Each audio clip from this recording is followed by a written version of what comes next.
Radio live news update brought to you by Josco jewellers ഷോറൂമുകളിൽ സ്വർണ്ണ വജ്രാഭരണങ്ങൾക്ക് ഓഫറുകളുടെയും സമ്മാനങ്ങളുടെയും വിരുന്നൊരുക്കി ജൂൺ 21 മുതൽ ഗ്രാൻഡ് NRI ഗോൾഡൻ ഫെസ്റ്റ്.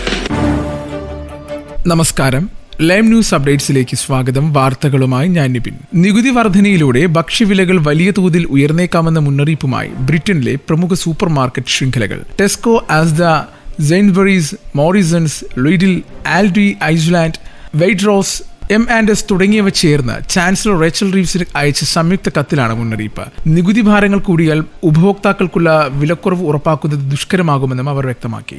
അടുത്ത മാസം അവതരിപ്പിക്കുവാനുള്ള ശൈത്യകാല ബജറ്റിന് മുമ്പ് റീവ്സ് നികുതി വർധനകൾക്ക് തയ്യാറെടുക്കുന്നതായി സൂചനകളുണ്ട്. സാമ്പത്തിക പ്രതിസന്ധിയും ഉയർന്ന കടഭീഷണിയുമാണ് ചാൻസലറിന്റെ കഠിന തീരുമാനങ്ങളിലേക്ക് നയിക്കുന്നതെന്ന് പുറത്തുവരുന്ന റിപ്പോർട്ടുകൾ സൂചിപ്പിക്കുന്നു. പൊതുധനകാര്യത്തിൽ 22 ബില്യൺ കുറവുണ്ടെന്ന് ഇൻസ്റ്റിറ്റ്യൂട്ട് ഫോർ ഫിസ്ക്കൽ സ്റ്റഡീസ് കണക്കുകൾ ഇതിനോടകം പുറത്തുവന്നു. ഇതിനോടകം തന്നെ തൊഴിലുടമകൾ അടയ്ക്കേണ്ട നാഷണൽ ഇൻഷുറൻസ് നിരക്കുകൾ ഉയർത്തിയ സാഹചര്യത്തിൽ സൂപ്പർ മാർക്കറ്റുകൾക്ക് 2025 മാത്രം 17 ബില്യൺ അധിക ഭാരം ഉണ്ടാകുമെന്ന് ബ്രിട്ടീഷ് റീറ്റെയിൽ കൺസോർട്ടിയം ചൂണ്ടിക്കാട്ടി.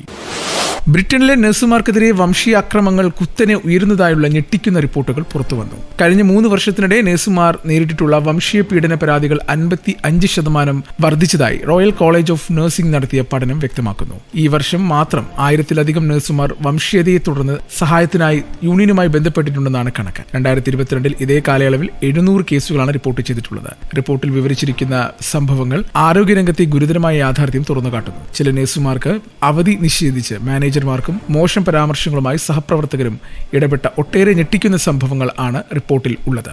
രോഗികളും കുടുംബാംഗങ്ങളും ഇങ്ങനെയുള്ളവർ ചികിത്സിക്കരുതെന്ന് പറഞ്ഞ് സേവനം നിരസിച്ചതും കറുത്തവരുടെ പല്ലുകൾ മാത്രം ഇരുട്ടിൽ കാണാം എന്ന മോശം പരാമർശം ഉന്നയിച്ചതുമെല്ലാം റിപ്പോർട്ടിൽ ചൂണ്ടിക്കാണിക്കുന്നു. ബ്രിട്ടന്റെ രാജാവും മാർപ്പാപ്പയും ആദ്യമായി ഒരുമിച്ച് വത്തിക്കാനിലെ സിസ്റ്റീൻ ചാപ്പലിൽ പ്രാർത്ഥിച്ചു. ചാൾസ് രാജാവും മാർപ്പാപ്പ ലിയോ 14-നുമാണ് ചരിത്ര പ്രാധാന്യമുള്ള ഈ സംയുക്ത പ്രാർത്ഥനയിൽ പങ്കെടുത്തത്. 1534 ഹെൻറി 8 കത്തോലിക്ക സഭയിൽ ചേർന്ന് വേർപിരിഞ്ഞതിനു ശേഷമുള്ള ആദ്യ സംയുക്ത പ്രാർത്ഥനയാണിത്. ചാൾസ് രാജാവും ഭാര്യ കാമിലയും വത്തിക്കാൻ സന്ദർശനത്തിനിടെ നടന്ന ചടങ്ങ് കത്തോലിക്ക ആംഗ്ലിക്കൻ സഭകളുടെ ബന്ധം ഊഷ്മളമാക്കുന്നതിനുള്ള മുഹൂർത്തമായി. സ്വകാര്യ സ്കൂളിൽ പഠിക്കുന്നതിന്റെ പേരിൽ 8 വയസ്സുകാരന് സംസാര വൈകല്യത്തിനുള്ള NHSന്റെ ചികിത്സ നിഷേധിച്ചതായി ഗുരുതര ആരോപണം. വെസ്റ്റ് സസക്സിലെ ഹോർഷോമിനടുത്ത് താമസിക്കുന്ന സ്ത്രീയാണ് തന്റെ മകനെതിരെ നടന്ന വിവേചനം തുറന്നു പറഞ്ഞത്. ഹോർഷോം ഹോസ്പിറ്റലിലെ NHS children's speech and language therapy സർവീസിലേക്ക് പ്രാദേശിക GP വഴി നൽകിയ റഫറൽ കുട്ടി സ്വകാര്യ സ്കൂളിൽ പഠിക്കുന്നതുകൊണ്ട് നിരസിക്കപ്പെട്ടതോടെയാണ് അമ്മ രംഗത്തെത്തിയത്. സ്വകാര്യ സ്കൂളിൽ പഠിക്കുന്നതുകൊണ്ട് ഞങ്ങൾക്കൊക്കെ എല്ലാ സേവനങ്ങളും പണം നൽകുവാൻ കഴിയുമോ എന്ന അനുഭവമാണ്. നികുതി, ദേശീയ ഇൻഷുറൻസ് അടക്കമുള്ള സംഭാവനകൾ നൽകുമ്പോൾ സേവനം ലഭിക്കാതെ പോകുന്നത് അന്യായമാണെന്നും ആ അമ്മ പറഞ്ഞു. സംഭവത്തെക്കുറിച്ച് പ്രതികരിച്ച സസക്സിലെ NHS വക്താവ് വെസ്റ്റ് സസക്സ് കൗണ്ടി കൗൺസിലുമായി ചേർന്ന് കമ്മീഷൻ ചെയ്ത സ്പീച്ച് ആൻഡ് ലാംഗ്വേജ് തെറാപ്പി സേവനത്തിന് പ്രാദേശിക അധികാരികളിൽ നിന്ന് ധനസഹായം ലഭിക്കുന്നില്ല, അതിനാൽ സ്വകാര്യ സ്കൂളിലെ കുട്ടികൾക്ക് സേവനം നൽകാൻ കഴിയില്ല എന്നും വ്യക്തമാക്കി. ഇനി നാട്ടിലെ വാർത്തകൾ.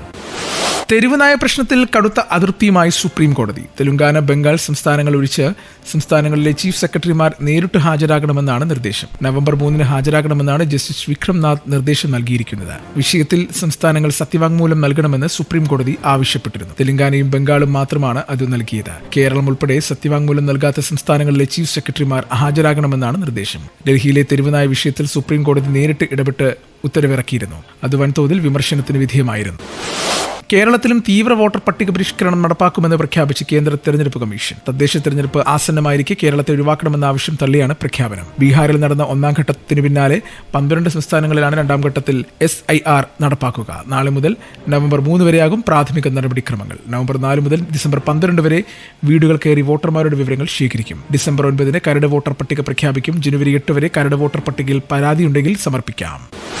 കലൂർ ജവഹർലാൽ നെഹ്റു രാജ്യാന്തര സ്റ്റേഡിയം അറ്റകുറ്റപ്പണികൾ പൂർത്തിയാക്കി GCDക്ക് തിരിച്ച് നൽകുമെന്ന് സ്പോൺസർ ആന്റോ അഗസ്റ്റിൻ. അർജന്റീനയെ കൊണ്ടുവന്ന് മത്സരം നടത്താൻ കഴിഞ്ഞില്ലെങ്കിൽ മെസ്സിയെ തനിച്ചു കൊണ്ടുവരുന്ന കാര്യവും പരിഗണിക്കുമെന്ന് അദ്ദേഹം വാർത്താ സമ്മേളനത്തിൽ പറഞ്ഞു. സ്റ്റേഡിയത്തിന്റെ പുനർനിർമ്മാണവുമായി ബന്ധപ്പെട്ട് നിലവിൽ ഉയർന്നിരിക്കുന്ന ആരോപണങ്ങളിൽ കഴമ്പില്ല. സ്റ്റേഡിയത്തിന്റെ അവകാശം വേണമെന്ന് ആരോടും ആവശ്യപ്പെട്ടിട്ടില്ല. കേരള സ്പോർട്സ് ഫൗണ്ടേഷനുമായിട്ടാണ് കരാറുള്ളത്. നവംബർ 30 മുമ്പ് സ്റ്റേഡിയം തിരികെ ഏൽപ്പിക്കുമെന്നാണ് കരാർ. കൊച്ചി സ്റ്റേഡിയത്തിന് ഫിഫ അനുമതി ഇല്ലെന്ന കാര്യം എനിക്കോ സർക്കാരിനോ അറിയില്ലായിരുന്നു. ഫിഫയുമായി ബന്ധപ്പെട്ട കാര്യങ്ങൾക്കിടെയാണ് ഇക്കാര്യം മനസ്സിലായത്. തുടർന്നാണ് സ്റ്റേഡിയം ഫിഫ അപ്രൂവൽ കിട്ടുന്ന തരത്തിൽ നടപ്പിലാക്കാമോ എന്ന് ചോദിച്ചതുകൊണ്ടാണ് അത് ഏറ്റെടുത്തത്. ഇനി കായിക വാർത്തകൾ. ടീം കോമ്പിനേഷനിൽ ഉൾപ്പെടെ ഒട്ടേറെ ചോദ്യങ്ങൾ ബാക്കി വെച്ചാണ് ഓസ്ട്രേലിയ ഏകദിന പരമ്പര ഇന്ത്യൻ ക്രിക്കറ്റ് ടീം അവസാനിപ്പിച്ചത്. ഏകദിന ലോകകപ്പ് സ്വന്തമാക്കുക എന്ന ദൗത്യത്തിലേക്കുള്ള ആദ്യപടിയായിരുന്നു പരമ്പരയെക്കുറിച്ച് പരിശീലകൻ ഗൗതം ഗംഭീർ വിശേഷിപ്പിച്ചത്. എന്നാൽ ആദ്യ 2 മത്സരങ്ങളും തോറ്റ് ഇന്ത്യ 2-1 പരമ്പര അടിയറവ് വെച്ചു. 2027 ഒക്ടോബറിൽ ദക്ഷിണാഫ്രിക്കയിലും സിംബാബ്വേയിലുമായി നടക്കുന്ന ഏകദിന ലോകകപ്പിന് ഒരുങ്ങുവാൻ സമയമുണ്ടെങ്കിലും ഇക്കാലയളവിൽ ആകെ 21 ഏകദിന മത്സരങ്ങൾ മാത്രമാണ് ടീം ഇന്ത്യ കളിക്കുന്നത്. പരീക്ഷിച്ചു കളിയാൻ ഗംഭീറിനും ടീമിനും സമയമില്ല എന്നർത്ഥം. വിരാട് കോഹ്ലി, രോഹിത് ശർമ്മ എന്നീ സീനിയർ താരങ്ങളുടെ ടീമിലേക്കുള്ള തിരിച്ചുവരവായിരുന്നു ഓസ്ട്രേലിയൻ പരമ്പരയിലെ ഹൈലൈറ്റ്. എന്നാൽ ആദ്യ മത്സരത്തിൽ ഇരുവരും നിരാശപ്പെടുത്തി. 2ാം മത്സരത്തിൽ രോഹിത് അർദ്ധ സെഞ്ചുറി നേടിയപ്പോൾ കോഹ്ലി തുടർച്ചയായി 2ാം തവണയും 0-ന് പുറത്തായി. 3ാം മത്സരത്തിൽ സെഞ്ചുറി നേടിയ Rohit player of the series പുരസ്കാരങ്ങൾ നേടിയപ്പോൾ അർദ്ധ സെഞ്ചുറിയുമായി കോഹ്ലി ഉറച്ച പിന്തുണ നൽകി. ഇരുവരും അടുത്ത ലോകകപ്പിനുണ്ടാകുമോ എന്ന കാര്യത്തിൽ വ്യക്തതയുണ്ടെങ്കിലും സീനിയേഴ്സ് ഫോം കണ്ടെത്തിയത് ടീമിന് ശുഭസൂചനയാണ്. ഇന്നത്തെ പൗണ്ട് വിനിമയ നിരക്ക് 117.77 രൂപ. ഇതോടുകൂടി വാർത്തകൾ കഴിഞ്ഞു. കൂടുതൽ വാർത്തകൾ അടുത്ത ബുള്ളറ്റിൽ. കൂടുതൽ വാർത്തകൾക്കും വിശേഷങ്ങൾക്കുമായി റേഡിയോ ലൈം ആപ്പ് ഡൗൺലോഡ് ചെയ്യൂ. പ്ലേ സ്റ്റോറിൽ നിന്നും ആപ്പ് സ്റ്റോറിൽ നിന്നും. Radio Lime.